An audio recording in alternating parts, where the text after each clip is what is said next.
I would tell you that when I think back about some of the biggest questions that financial reps, challenges ask me and present to me, I would say that the first real, behavior that is all about survival when you first start out in this business is getting to the point where you can see enough people, you can fill your calendar. And that is a challenge. But I got to tell you, I work with a lot of people that have met that challenge, embraced that challenge, and are very, very busy with seeing enough people on a day in and day out basis.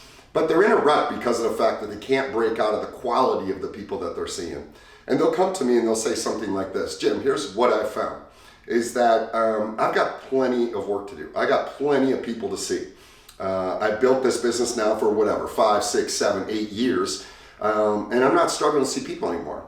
But I'm not growing because I'm not seeing the right caliber of people. I'm not seeing the right quality of people. And what I've learned is that people tend to introduce me to people that are just like themselves. So it's this repetitive situation. How do I get out of it?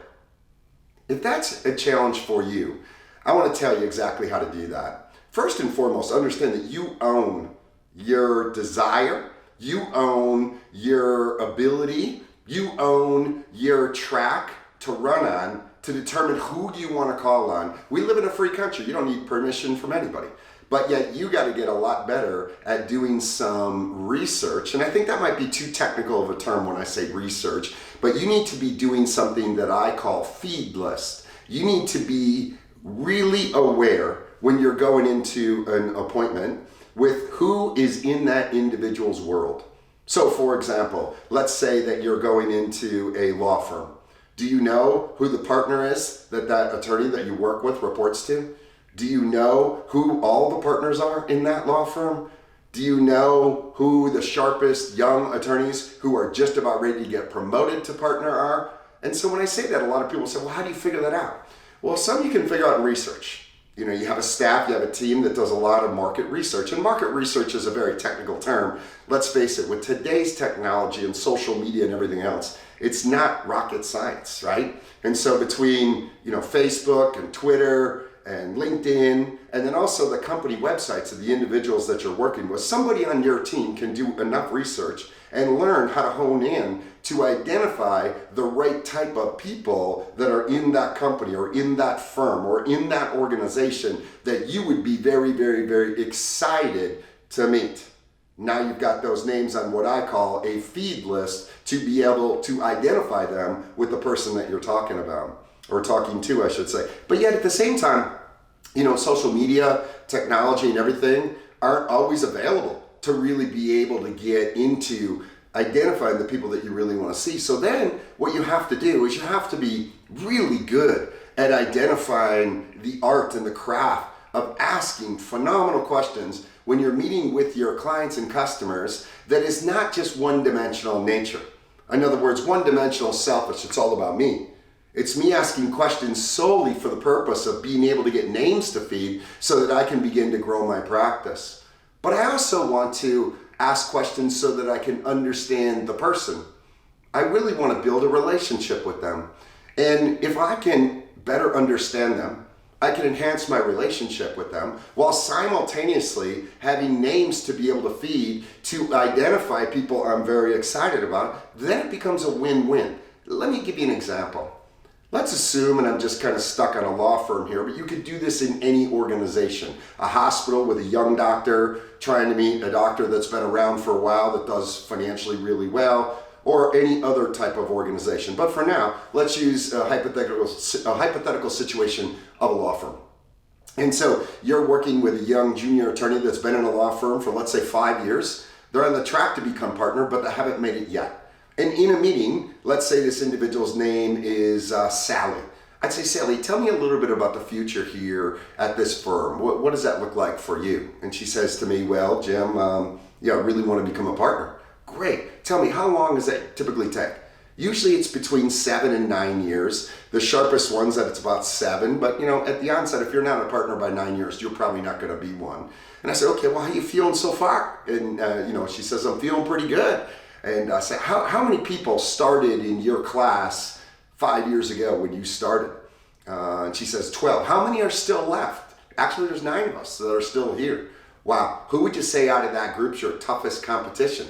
How many of those 9 will be appointed to partner? Who's the partner in charge of making that decision? What's your relationship like with that partner? So if you were a betting person, how do you feel about it right now? So now, through those questions, I got a chance for her to tell me a lot about herself. People love talking about themselves, especially when it comes to their careers. But at the end of the day, I also got a number of names to feed. I got the partner in charge who she reports to. I got the sharpest 1 or 2 other competitive people that are in her class that are most likely going to be appointed to partner. And so through those types of questions, seeking to understand, I can get really good at being able to get favorable introductions to people that are above and beyond where somebody is. So let's say I don't have the ability to ask those questions. Let's say that I also have not had the ability to use social media. I also think you can get really good at this through the art of learning how to tell a story.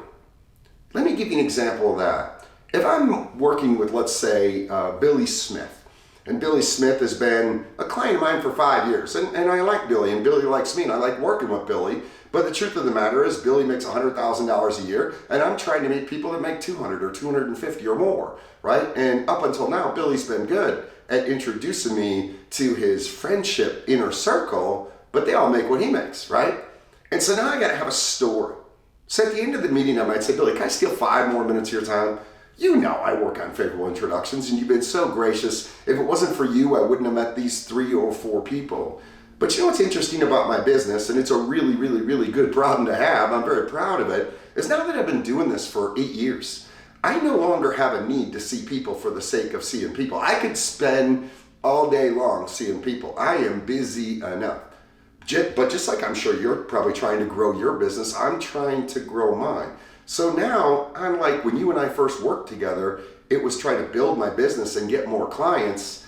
I'm at capacity almost, but I still want to meet new people.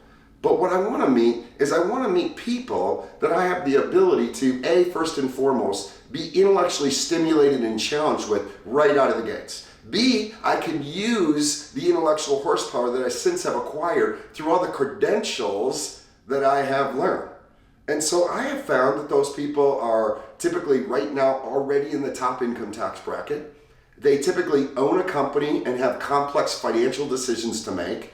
And they have the discretionary cash flow to do really, really, really creative planning. Now, Billy, I'm super excited about our relationship and looking forward to growing with you for years to come. But now that I'm in this situation, what I really want to tap your brain on are individuals that you think measure up to that right now, that through your relationship and your influence, you could give me a favorable introduction. Now, that would be a story. That would be a basic story. What would be powerful would be to add that story with already having a couple of people that you have in mind.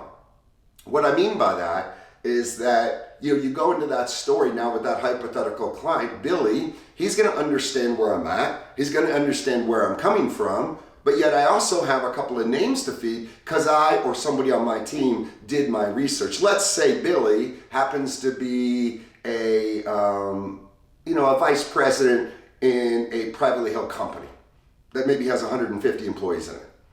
And I know that the owner of the company is Susan Tyler. And I could say that story like I just said, and then I said, Billy, the first person that comes to mind is Susan Tyler. I would love to be able to have an introduction to her. Would you be willing to introduce me to Susan? Now I got a story and I have a name. Because without the name, you're still going to get individuals that are going to either be A, reluctant, or B, genuinely just can't think of anybody at that category. And so their immediate response would be like, I'd love to help you, Jim, but right now, nobody comes to mind. And so what we got to get good at, if we're really going to elevate the quality of the people that we're seeing, we have to get really good at identifying them, because it's our job to identify the people we get referred to and the people ultimately that we meet. That's our job. That's on us. That's not on our clients. And so it takes time to do a little bit of research. That's what I've taught you so far. Number 2 is to be able to be good at asking good questions, to seek to understand their land, their territory, either their social circle or their business circle, kind of entailing around talking about where they're going and their vision and so on and so forth. So I think those are really powerful. And then also the power of a story, to be able to get people to understand. The reason I share that story with you is because what the biggest kind of self-defeated thinking is that's going on in the people that are asking me this stuff is the fact of the matter is that they feel bad. What do I mean by that? They feel as if I'm going to offend Billy by saying, hey, you're not good enough. You don't measure up. I don't want to work with you anymore. And that's not the case at all. I love you, Billy. I want to work with you for a long time. But at the same time, I've been successful enough that I no longer need names for the sake of names. I no longer need names for the sake of filling up my calendar. And I still want to grow my business. So the new people that I'm going to onboard into my practice now, it's a much lower number, but it has to be a much higher caliber. And I think Billy, or whoever that hypothetical individual is, would understand that, would respect that. And I think it would put you a notch up. So let's talk about another aspect of being able to really up the caliber of the individuals that you're seeing. I believe there's two more important factors. Number one, there has to be elements throughout your meeting where you are having short dialogue, but that indicate that you are capable and that you do spend time working in a much higher space. What you don't want is your client's perception to feel as if every single person you meet with is just like them and you're not capable of working with individuals of a much higher caliber. Because they need to have the confidence that if they're going to refer you to somebody in their inner circle that's making 2 or 3 times the money that they're making, that you can deliver, that you're capable. And it's how you behave in your meetings that will give them that perception. So you want to not have that happen accidentally. You want to have that happen intentionally. There are multiple areas that you can do that in. Let's say, for example, when you're talking about retirement planning, and I'm working with this Billy Smith, and I might say, Billy, this is not an issue for you today, but let's talk about a challenge that a few years down the road, as you continue to grow in your income, we're going to have to face together. See, right now you can only put in about $19,500 into your 401k. Which for you at $100,000 of income is plenty, if not more than plenty of savings, especially with your company's match. But the higher your income goes, you see the federal limits, they don't extend beyond that. So when I'm working with customers and clients that are making $500,000 a year, $19,500 a year is enough. People are making $1 million a year, $19,500 isn't anywhere near enough. So those people have to find creative strategies above and beyond what they're able to get through their corporate benefits in order to meet the demands of what they need to set aside for long-term financial security. When you get to that level, Billy, I'll really look forward to educating you on some of those creative strategies, but today we don't need to go there. That just takes a few minutes, right? But it sends a large message. Here's another example of that. Talk to them a little bit about estate taxes. When you're talking about long-term insurance planning, say, for some of our clients, what really is important is that they have money at the end of the road that is very leveraged from not only an income tax and a gift tax standpoint, but also from an estate tax standpoint. Now, you're not at that level yet, but let me tell you what level you will hit that at and how that becomes a real challenge. And then talk to them about that and say, when you get to that level, I really look forward to educating you on how we incorporate some creative strategies to help people that are in that situation. So those are some of the things that you can speak to. Or another basic one is just income taxes. If you're working with somebody that's not quite in the top income tax bracket, say, everybody wants to save in taxes. But at the end of the day, it's my clients that are in the very top tax bracket that are irritated the most. And it's at that point in time that we need to put some really creative thinking on so that we can minimize the ultimate taxes that you're paying. Little statements like that in a conversation with a client are going to send a message that you're fully capable of dealing with successful people. And then the last thing I'll share with you, where are the environments that you're hanging out in? You need to be very, very, very intentional about that as well. I joined my very first private golf country club at 31 years old. And that was a big deal for me because at that point in time, I really thought I was the big cheese. I thought I was really doing really well in the social circles that I hung out in. I was making more than anybody I was hanging out with. I was probably making $400,000 or $500,000 a year at that time. And then I joined a club and I started meeting people that made me look like small change. And all of a sudden I started thinking bigger. And all of a sudden I started getting invited to social events with those people and so on and so forth. And then next thing you know, one thing leads to another. And so I'm not saying to play a game of materialism whatsoever, but the home you live in, the community that you raise your children in, and the things that you join, the clubs you associate yourself with, also have a lot to do with the people that you come in contact with, that eventually conversations come up where they say, what is it that you do for a living? And you can simply say it in a way that, hey, this isn't the proper time nor place, but someday I'd love to sit down and see if I could be a resource to you. And then next thing you know, you get one of those as clients, and then they start referring you to people they know, and so on and so forth. So my friends, here's the deal. This is just a few tidbits on how you can get better caliber, higher quality of people that are filling up your calendar so that you can continue to totally tap into your true potential. But this is just a small tidbit, small piece compared to what we have in our academy.